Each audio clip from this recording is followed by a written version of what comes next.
আজ আমি আপনাদের জন্য নিয়ে চলে এলাম কাঁচা আমের পারফেক্ট একটা টক মিষ্টি ঝালের আচার, যেটা কিন্তু একবার খেলে সারা বছর মুখে লেগে থাকবে। আর এই আচারের জন্য থাকছে অনেক টিপস, যেটা আপনারা ফলো করলে আমের আচার কিন্তু সারা বছর ধরে সংরক্ষণ করে রাখতে পারবেন, কোনো রকম রোদে দেওয়ার ঝামেলা ছাড়াই। নমস্কার বন্ধুরা, মনীষা রান্নাঘরে সবাইকে স্বাগত। প্রতিদিনের মতো চলে এলাম আবারও একটা রেসিপি নিয়ে।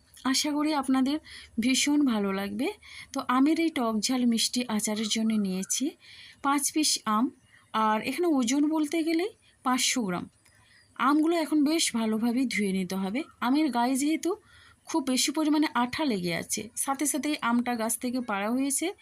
এখন আমটাকে এই জলের মধ্যে আমি ফেলে দিচ্ছি। প্রত্যেকটা আমগুলো ফেলে আমগুলোকে বেশ ভালোভাবে ধুয়ে নিতে হবে। আমের আচার সারা বছর ভালো রাখতে হলে ছোট ছোট কিছু টিপস যদি মেনে চলেন, তাহলে কিন্তু আমের আচার কিন্তু একেবারে নষ্ট হবে না। দেখুন, প্রথমেই আমটাকে ধুয়ে নিতে হবে। কোনো রকমে আমের খোসা ছাড়ানোর পরে বা আমটা কেটে নেওয়ার পরে ধোয়া যাবে না। আর খোসাটা ছাড়ানোর পরে আমটাকে খুব সুন্দরভাবে শুকনো করে নিতে হবে। এখানে দেখুন, প্রত্যেকটা আম কিন্তু খোসা আমি তুলে দিচ্ছি। আর আমের খোসা এমনই তুলতে হবে যাতে আমের গায়ে সবুজ অংশটা না থাকে, মানে খোসাতে সবুজ অংশ অনেক সময় থেকে যায়, সেটা যেন না থাকে। দেখুন, এইভাবে করে খোসাগুলো একটু মোটা রেখে আমি ছাড়িয়ে নিচ্ছি। প্রত্যেকটা আম আমি একই রকমভাবে খোসা ছাড়িয়ে নেব। দেখুন, এখানে কিন্তু খোসা ছাড়ানো হয়ে গেছে। আর খোসা ছাড়ানোর পরে আমটা আমি মুছে নিয়েছি, দেখেই বুঝতে পারছেন। তো এবারে আমি এই আমগুলো একটু গ্রেট করে নেব। আমি কিন্তু আমটাকে আজকে গ্রেট করেই আচার করছি, ঠিক যেন ঝুরি আচারের মতো। প্রত্যেকটা আম কিন্তু এইভাবে গ্রেট করে নিতে হবে। আর গ্রেট করে বানালে আচারটা এতটাই ভালো লাগে বন্ধুরা, বাচ্চা থেকে বড় সবাই কিন্তু ভীষণই পছন্দ করবে। আর এই আচারটা এতটাই ভালো লাগে যে এটা রুটি পরোটার সাথেও দারুণ হয় খেতে। দেখুন, এখানে কিন্তু সমস্ত আমগুলো আমি গ্রেট করে নিয়েছি। আর গ্রেট করার পরে কতটা কিউট লাগছে, সুন্দর লাগছে, দেখেই বুঝতে পারছেন। এখন দেখুন, এই যে গ্রেট করা আমটা না, আমি আচারের জন্য নিয়ে নিচ্ছি কড়াইয়ের মধ্যে। সরাসরি আমি কড়াইয়ের মধ্যে দিয়ে দিচ্ছি, আলাদা কোনো পাত্রের মধ্যে কিন্তু আমি এটা দিচ্ছি না। দেখুন, কড়াইয়ের মধ্যে আমটা দিয়ে এবারে আমি এখানে দিয়ে দিচ্ছি চিনি। চিনিটা দিয়ে মাখিয়ে নেব। আমটা ছিল আমার 500 গ্রাম, আর এখানে চিনি লাগছে 400 গ্রাম। তাহলে কিন্তু আচারটা পারফেক্টভাবে তৈরি হবে, খেতে লাগবে টক মিষ্টি ঝাল। আর এই আচারটা কিন্তু বেশি টক হবে না, চিনির পরিমাণটা দেখলেন, তবু একটু টক টক লাগবে, ঝাল হবে আর মিষ্টি হবে, জিভে জল আনা আচার। দেখুন, এখন আমি চিনিটা দিয়ে বেশ ভালোভাবেই চামচের সাহায্যে এইভাবে মিশিয়ে নিচ্ছি। এখানে কিন্তু আমটা খুব সুন্দরভাবে মাখিয়ে নিতে হবে। এতে করে কিন্তু আম থেকে চিনি দেওয়ার পরে এক্সট্রা একটা জল বেরোবে। আর আলাদাভাবে এই আচারের জন্য কোনো রকমে চিনি গলানোর কোনো প্রয়োজন পড়বে না, বা চিনির সিরাপ তৈরি করার জন্য কোনো প্রয়োজন পড়বে না। সবাই কিন্তু আচার খেতে ভীষণ ভালোবাসে। তার মধ্যে অনেকেই আছে তেলের জন্য আচার একদম খেতে পারে না। তবে এই আচারের রেসিপিটা আপনাদের জন্যে। এটা খেতে এতটাই ভালো লাগে, সম্পূর্ণ তেল ছাড়া এই আচারটা তৈরি হয়ে যায়। দেখুন, আম খুব সুন্দরভাবে মাখানো হয়ে গেছে। আমি ঢাকনা দিয়ে 10 মিনিটের মতো রেস্টে রেখে দিয়েছিলাম। এখন ঢাকনাটা খুলে আমি দেখিয়ে দিচ্ছি। দেখুন, আম থেকে কিন্তু অনেকটা জল বেরিয়েছে। এই জলেই কিন্তু আচারটা তৈরি হয়ে যাবে। আর দেখুন, এখন আমি আচারটা তৈরি করার জন্য গ্যাসে বসিয়ে দিয়েছি। একেবারে লো ফ্লেমে আচারটা তৈরি হতে দেব। আর এইভাবে কিন্তু আমটা এখন ফুটতে শুরু করেছে। এখন একটু নাড়াচাড়া করে নিচ্ছে। সম্পূর্ণভাবে গ্যাসের ফ্লেমটা লোতে রেখে আমি আচারটা তৈরি করে নেব। কোনো রকমে কিন্তু গ্যাসের ফ্লেমটা আমি হাই বা মিডিয়ামে রাখবো না, তাহলে কিন্তু চিনির শিরাটা লেগে গিয়ে পুড়ে যেতে পারে, আর আচারটা খেতে ভালো লাগবে না। আর গুড় ছাড়া কিন্তু এই আচারটা একেবারে গুড়ের আচারের মতো আমি তৈরি করে নেব। অবশ্যই আপনারা শেষ পর্যন্ত দেখতে থাকুন। আর একটা কথা, এখানে কিন্তু কোনো রকমে গ্যাসের ফ্লেমটা একেবারেই বাড়াতে যাবেন না, তাহলে কিন্তু এই আচারটা পারফেক্টভাবে তৈরি করা যাবে না। আর আমটাকে কিছু সময় ধরে এইভাবে একটু নাড়াচাড়া করে নেওয়ার পরে এটা রান্না হতে দিতে হবে। তারপরে কিছু সময় বাদে আবার একটু নাড়াচাড়া করে নিতে হবে। আর এটা ঢাকনা ছাড়াই কিন্তু তৈরি করে নিতে হবে এই আচারটা। দেখুন, আমি এইভাবে আবার একটু নাড়িয়ে নিচ্ছি। তা না হলে কিন্তু আমটা কড়াই লেগে যাবে। যেহেতু চিনিটা দেওয়া আছে, আমটা পুড়ে গেলে আচারটা কিন্তু খুব সুন্দরভাবে তৈরি হবে না। এইভাবে আমি মাঝে মধ্যে নাড়াচাড়া করে নেব। আর আমের আচারটা কিন্তু তৈরি হতে শুরু করেছে, আমের কালারটা কিন্তু চেঞ্জ হয়ে গেছে। এবার এখানে আচারের জন্যে আমি দিয়ে দিচ্ছি লবণ। আচারটা টেস্টি বেশি হবে তার জন্য দিয়ে দিচ্ছি খুবই সামান্য পরিমাণে বিট লবণ।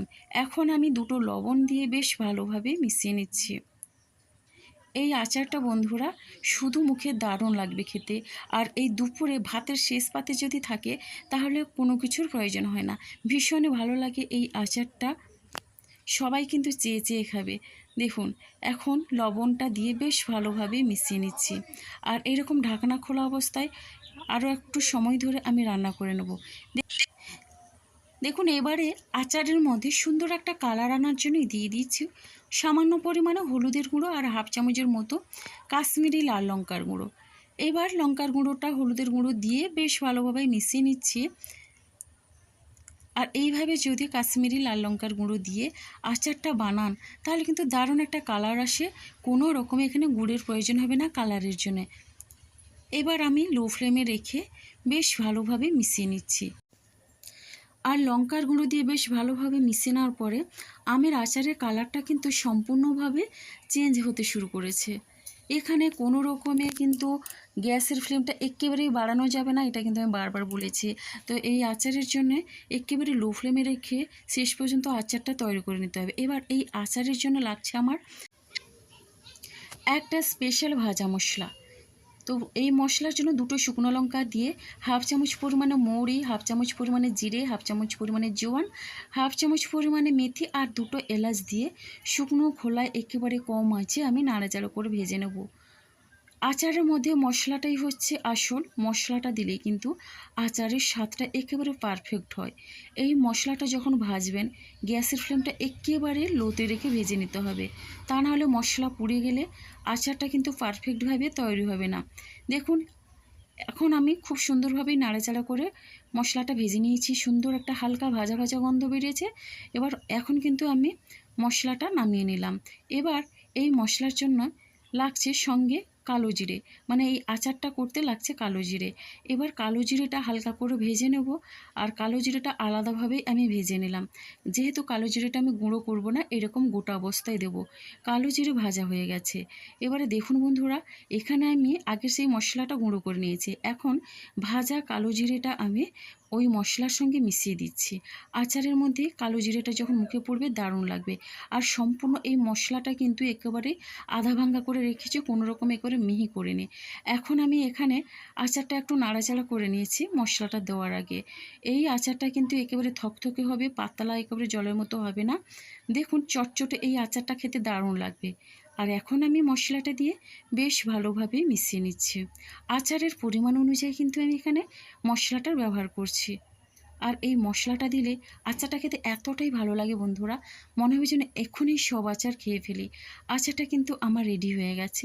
এবার এই আচারটা সারা বছর সংরক্ষণ করে রাখার জন্য এখানে আমি ব্যবহার করছি ভিনিগার। আর ভিনিগারের পরিমাণটা দেখে নিন। এখানে এই চামচের হাফ চামচ পরিমাণে নিয়েছি ভিনেগার। আর ভিনেগারটা বেশ ভালোভাবেই আমি মিশিয়ে নেব। ঠিক আচারটা যখন নামাবেন তার 1 থেকে 1.5 মিনিট আগে ভিনেগারটা দিয়ে দিতে হবে, তাহলে আচারটা পারফেক্টভাবে তৈরি হয় আর সারা বছর ধরে সংরক্ষণ করে রাখতে পারেন। এই পদ্ধতিগুলো আপনারা যদি একটু মেনে চলেন তাহলে আমের আচারটা পারফেক্টভাবে বছর ধরে আপনারা রাখতে পারেন। দেখুন আচারটা কিন্তু রেডি হয়ে গেছে আর কালারটা খুব সুন্দর এসছে। এইভাবে আচারটা চটচটে হবে। তো বন্ধুরা আচারটা কত লোভনীয় হয়েছে দেখেই বুঝতে পারছেন। এই রকম আচার থাকলে কিন্তু যে কোনো সময় আপনাদের একটু টকঝাল কিছু খাওয়ার জন্য ইচ্ছে করলে এটা খেতে পারেন। আচারটা আমি ঠান্ডা করে নিয়েছি। আর এই আচারটা ঠান্ডা করার সময় কিন্তু কোনো রকমে ঢাকনা দিয়ে ঠান্ডা করতে যাবেন না, তাহলে আমের আচারে এই গরমভাবে ঢাকনার গায়ে যে জলটা জমে ওই জলটা আচারের গায়ে লাগলে কিন্তু আচারটা নষ্ট হয়ে যায়। আচারটা সংরক্ষণ করে রাখতে পারে না বেশি সময় ধরে বা বেশি দিন ধরে। আর কতটা লোভনীয় হয়েছে দেখেই বুঝতে পারছেন। রেসিপিটা ভালো লাগলে অবশ্যই লাইক, কমেন্ট, শেয়ার এবং সাবস্ক্রাইব করে আমার পাশে থাকবেন। আর একটা মিষ্টি কমেন্ট করবেন। আপনাদের একটা মিষ্টি কমেন্ট কিন্তু আমাকে অনেকটা উৎসাহ দেয় নতুন নতুন রেসিপি বানানোর জন্যে। তো বন্ধুরা, আজকের রেসিপিটা আমার এই পর্যন্ত। আর আগামীকাল আসবো আবারও একটা নতুন রেসিপি নিয়ে। আপনারা সবাই সুস্থ থাকুন, ভালো থাকুন। অসংখ্য ধন্যবাদ আর অনেক অনেক ভালোবাসা রইল আমার সোনা বন্ধুদের জন্যে। তাহলে বন্ধুরা, আজকের মতো সবাইকে টাটা।